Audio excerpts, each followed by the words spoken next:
Today I've got the attempt to make a whistle, and this is the first attempt with all the parts. This is the valve, which we have a valve which is operated through the cab, and we'll show that in a moment with the first attempt at the whistle. And these are the first parts. This is the cup, which I can show a hole that goes right the way through. That's threaded, and will then screw into the top. Try to do this one-handed is quite difficult. We screw the cup, so there's the cup, and then the next piece we have then is the air valve. Now the air valve is made to suit lengthwise the length of the tone which you hope to get from them. Again, hole drill at the bottom. Hole release has 4 holes, with the important bit, which is this flat area, and that allows the air to pass through from the cup. Again, difficult to do this one-handed, but that screws into the cup.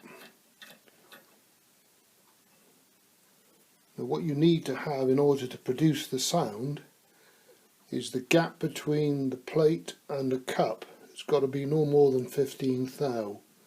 In fact, between 10 and 15 thou is an average gap.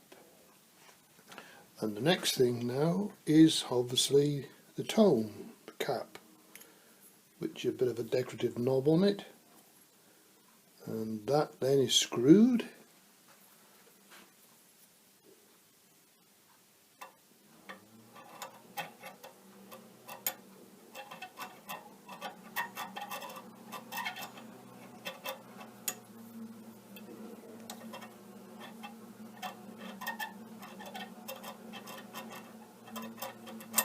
No good left-handed, that's for sure. I've got the feeling the wife said something about that once. So there we go. That's now in situ. So there's my first attempt. Now if we switch on the air,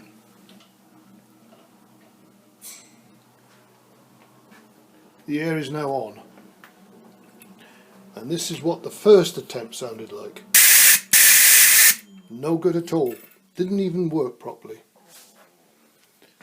So it suddenly dawned on me that maybe these things are critical to the amount of pressure. So we'll come back to you in a minute.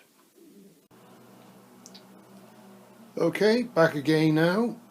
Looking at the PSI on the compressor, we had roughly 10 pounds. So that's why it never worked. Now, here we go now, which has got 50 psi on it. You can probably hear that it's very high-pitched sound. That was not the sound I was looking for. So that led on to attempt number 2.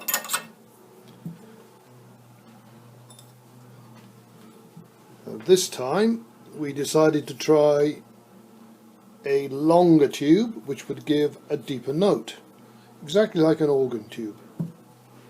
So we need first of all to put on